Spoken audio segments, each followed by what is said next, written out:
Class 11th में आप सभी बच्चों का एक बार फिर से हम स्वागत करते हैं और आशा करते हैं कि आपने इसके पहले जो भी हमने लेक्चर लिया था उसको देख लिया होगा। ठीक, हालांकि क्लास 11th का हमने ज़्यादा लेक्चर नहीं लिया था।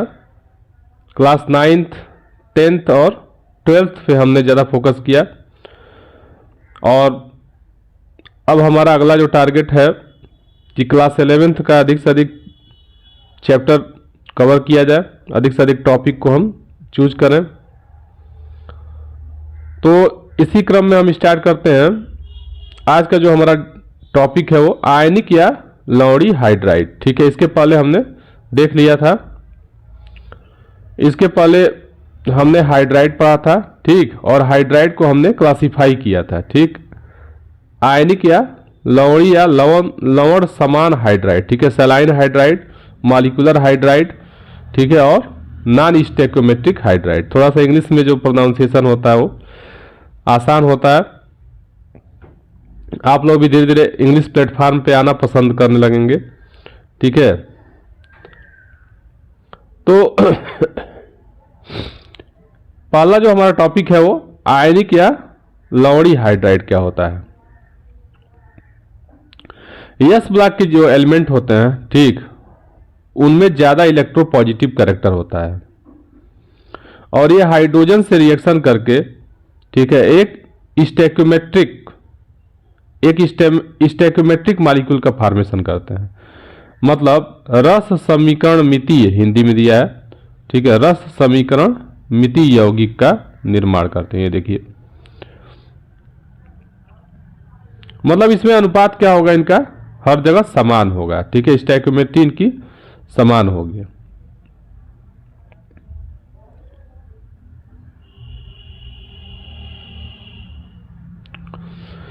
तो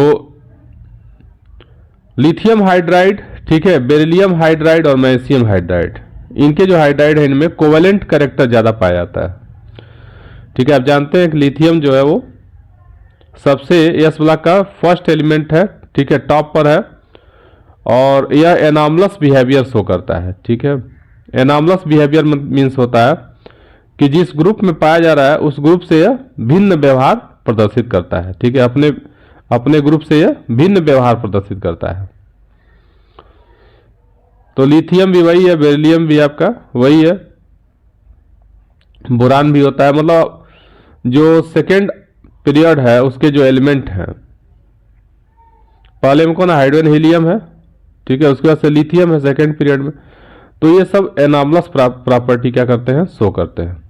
तो इनके हाइड्राइडों में कोवेलेंट कैरेक्टर होता है और ये पॉलीमेरिक इनकी संरचना होती है, पॉलीमर जैसा संरचना बनाएगा।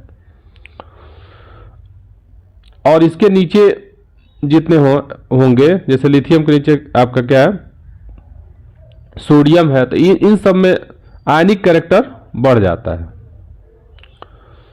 इनके हाइड्राइड क्या होते हैं, ठोस अवस्था में इलेक्ट्रिसिटी के बैड कंडक्टर होते हैं। ठीक, अचालक होते हैं, नॉन कंडक्टर होते हैं। जबकि गलित अवस्था में, मॉल्टेन स्टेट में क्या होगा, ये इलेक्ट्रिसिटी कंडक्ट करेगा। चलिए अब अगला देख लेते हैं। तो मॉल्टेन स्टेट में क्या होगा, इसमें अगर इलेक्ट्रिसिटी पास कराएं, ठीक, तो वहां पे एनोड पर क्या होता है, ऑक्सीडेशन होता है और एनोड पर हाइड्राइड आयन जो है, एनोड पर ये हमारा हाइड्राइड आयन जो है वो क्या करती है, इलेक्ट्रॉन रिलीज करके, ठीक है, डाई हाइड्रोजन में कन्वर्ट हो जाती है। एक्चुअली क्या होगा, दो हाइड्राइड आयन है, तो एक हाइड्राइड आयन ये और एक हाइड्राइड आयन यह, तो ये दोनों क्या करेंगे, एक एक इलेक्ट्रॉन बाहर कर देंगे और इस तरह से इनमें H बॉन्ड H हो जाएगा। ठीक है, यानी बॉन्ड फॉर्मेशन हो जाएगा और डाई हाइड्रोजन हमको प्राप्त हो जाएगा।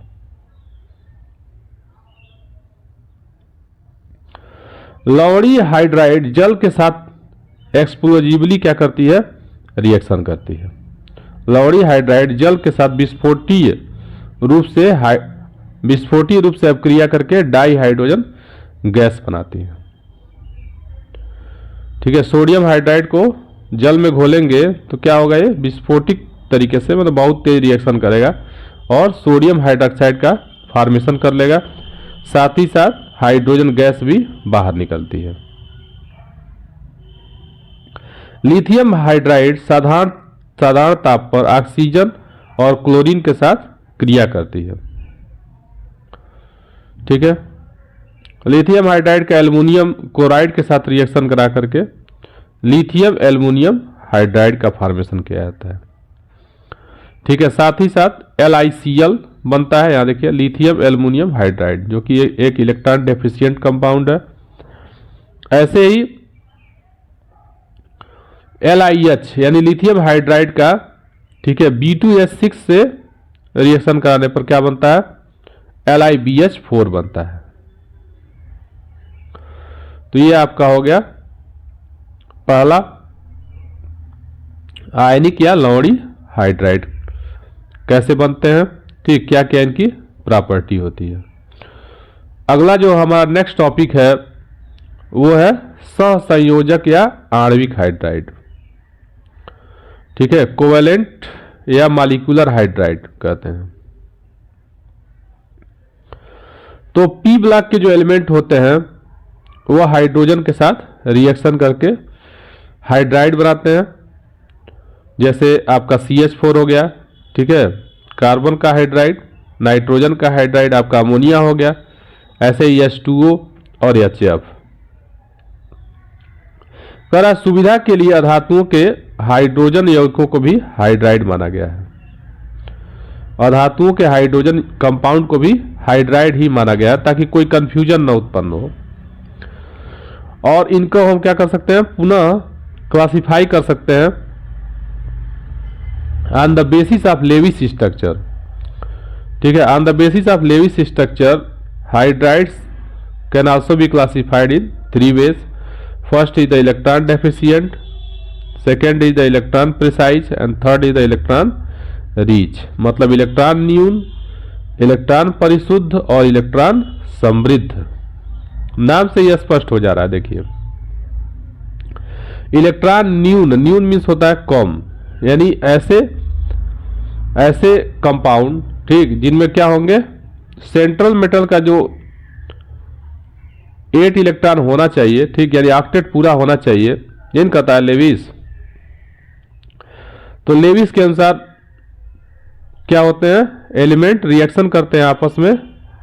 और क्यों रिएक्शन करते हैं, स्टेबल होने के लिए रिएक्शन करते हैं और अपना अष्टक पूरा करते हैं। ठीक है, अपना ऑक्टेट कंप्लीट करना चाहते हैं। तो नाम से ही स्पष्ट है कि ऐसे कुछ कंपाउंड होंगे जिनमें अष्टक उनका पूरा नहीं होगा। ठीक, जैसे पहला देख लीजिए डाइबोरान है, ठीक, B2S6। इनका लिख करके देखेंगे तो इनमें इनका अष्टक पूरा नहीं होता है। ठीक, और भी हो सकते हैं, बेरिलियम, लिथियम क्लोराइड ही ले लो, लिथियम का कहाँ होता है पूरा उसमें। ठीक है, लिथियम का अष्टक नहीं पूरा होता है। बेरिलियम का हाइड्राइड ले लीजिए, ठीक, बेरिलियम क्लोराइड ले लीजिए, BeCl2, BeF2। इसको पहले भी बता चुके हैं लेकिन फिर से यहाँ समझा रहे हैं। जैसे देखिए ये लिथियम है, लिथियम का क्या होता है, 3 होता है इसका एटॉमिक नंबर। तो इसके बाह्य कोश में कितने इलेक्ट्रॉन हो जाएंगे, 1 इलेक्ट्रॉन हो जाएगा इसमें। और क्लोरीन का लिख लीजिए यहाँ पे, क्लोरीन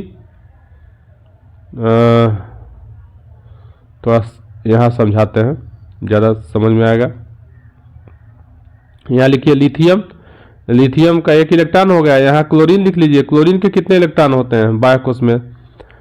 ठीक है, वैलेंस सेल में कितने इलेक्ट्रॉन होते हैं, 7 होते हैं। तो 1 इलेक्ट्रॉन ये हो गया और 2 इधर हो गए और फिर 2 इधर हो गए और 2 इधर हो गए। यानी यहाँ देखिए क्लोरीन का तो 8 इलेक्ट्रॉन यहाँ पूरा हो गया, लेकिन लिथियम का यहाँ 2 ही इलेक्ट्रॉन है। देखिए लिथियम का कहाँ ऑक्टेट कंप्लीट हो पा रहा है, इसलिए यह इलेक्ट्रॉन न्यून हो जाएगा। चलिए आगे बढ़ते हैं। इलेक्ट्रॉन परिशुद्ध, इलेक्ट्रॉन परिशुद्ध में कौन आएगा, जैसे CH4 है।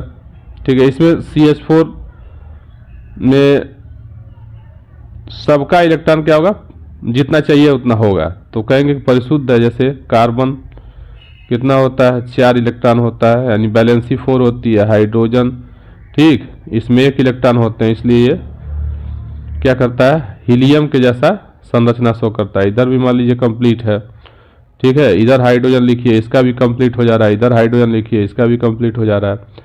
तो इस तरह से हाइड्रोजन का पूरा हो जा रहा है, ड्यूप्लेट कंप्लीट हो जा रहा है। और कार्बन का क्या हो जा रहा है, ऑक्टेट भी कंप्लीट हो जा रहा है। काउंट भी कर सकते हैं, 2 इलेक्ट्रॉन, इधर भी 2 इलेक्ट्रॉन, इधर भी 2 इलेक्ट्रॉन, 2 2 4 2 6, ऊपर वाला भी 2 इलेक्ट्रॉन, यानी इस तरह से 8 इलेक्ट्रॉन इसका पूरा हो जा रहा है।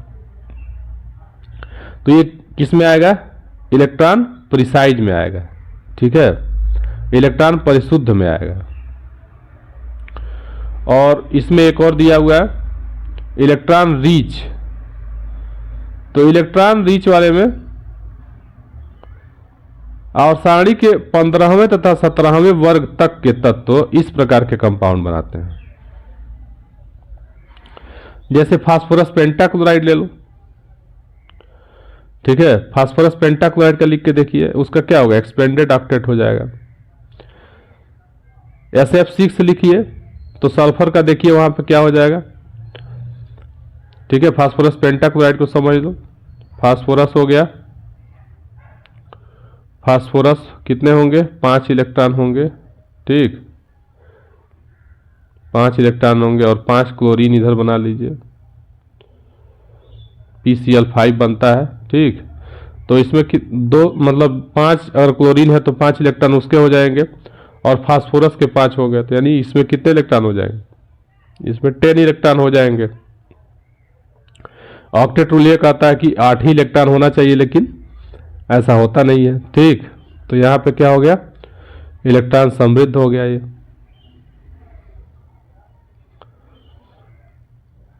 चलिए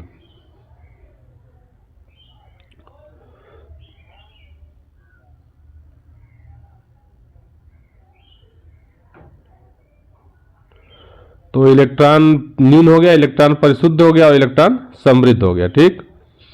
इसके बाद से एक एग्जाम्पल दिया हुआ है, एग्जाम्पल नंबर 9.2। कह रहा क्या आप यह अपेक्षा करते हैं कि नाइट्रोजन, ऑक्सीजन और फ्लोरीन के हाइड्राइडों के क्वथनांक यानी इनके बॉइलिंग पॉइंट उनके वर्ग के सदस्य संगत सदस्यों के हाइड्राइडों से निम्न होते हैं, कारण बताइए।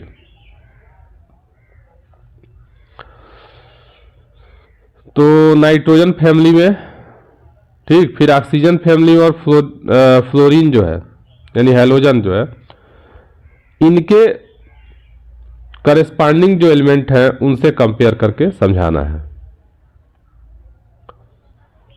तो नाइट्रोजन के नीचे कौन आएगा, फास्फोरस है, और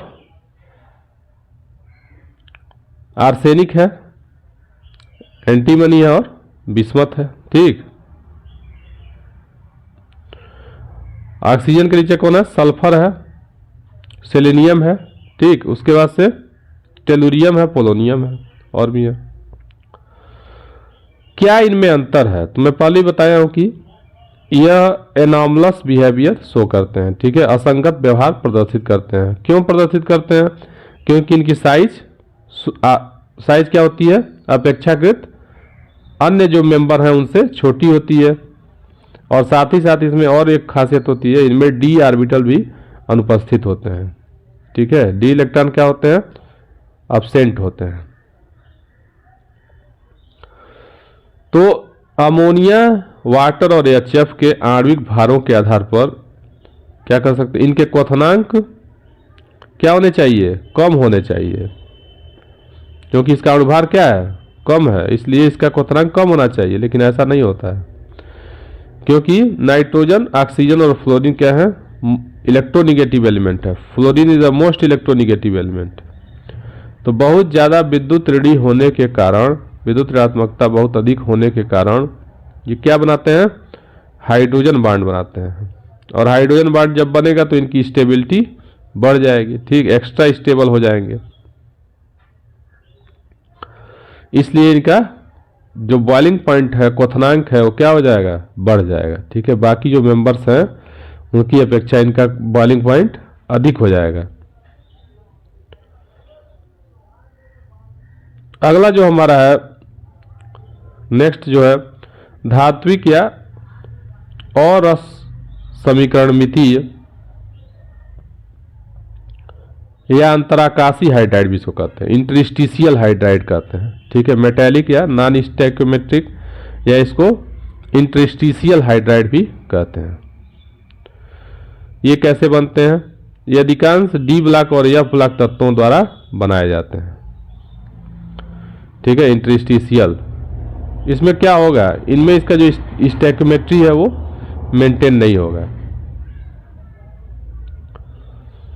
हालांकि 7वें और 8वें तथा 9वें वर्ग के जो तत्व हैं ये नहीं बनाते हैं, और 6th जो हमारा वो है ग्रुप है उसमें क्रोमियम हाइड्राइड बनाता है।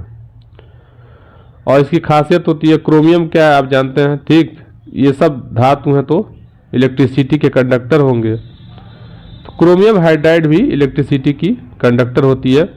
हालांकि उसकी कंडक्टिविटी उतनी नहीं होती है जितना मेटल की होनी चाहिए। हाइड्रोजन की न्यूनता के कारण लवणीय हाइड्राइड के विषम और लवणीय हाइड्राइड से की तरह ये नहीं बनाते हैं, ये क्या बनाते हैं, नॉन स्टैक्योमेट्रिक कंपाउंड का निर्माण करते हैं, जैसे लैंथानम का हाइड्राइड। ठीक है, YbH 2.55, यानी देखिए यहाँ पे पॉइंट में जो आ रहा है 2.87, तो ये क्या होना चाहिए, एक ट्वाइस या थ्राइस इस तरह का होना चाहिए, पॉजिटिव इंटीजर होना चाहिए, फ्रैक्शन में नहीं होना चाहिए, डेसिमल फ्रैक्शन में नहीं होना चाहिए। समझ में आ रहा है बात? कोई भी यौगिक बनता है तो उसमें क्या होता है, उसके वैलेंसी हम क्रॉस करके लिखते हैं, और इसमें जो अनुपात होता है वो क्या होना चाहिए, धनात्मक पूर्णांक होना चाहिए, धनात्मक पूर्णांक होना चाहिए, पॉजिटिव इंटीजर होना चाहिए। यहाँ पे क्या दे रहा है, यहाँ पे दे रहा है डेसिमल फ्रैक्शन में, दशमलव में दे रहा है। तो यहाँ पे ऐसे हाइड्राइडों में स्थित संगठन का नियम लागू नहीं होता है।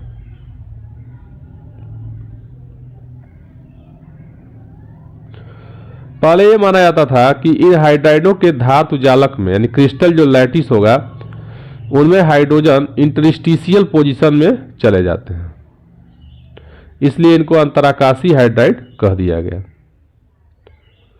हालांकि बाद में कंफर्म होगा, स्टडी से स्पष्ट हुआ ठीक कि निकिल, पैलाडियम, सीरियम और एक्टिनियम के हाइड्राइड को छोड़ करके इस वर्ग के अन्य हाइड्राइड अपने जनक धातु की तुलना में भिन्न जालक रखते हैं, यानी जिससे बने हैं उसकी अपेक्षा इनका क्रिस्टल क्या होगा, डिफरेंट होगा। ठीक है।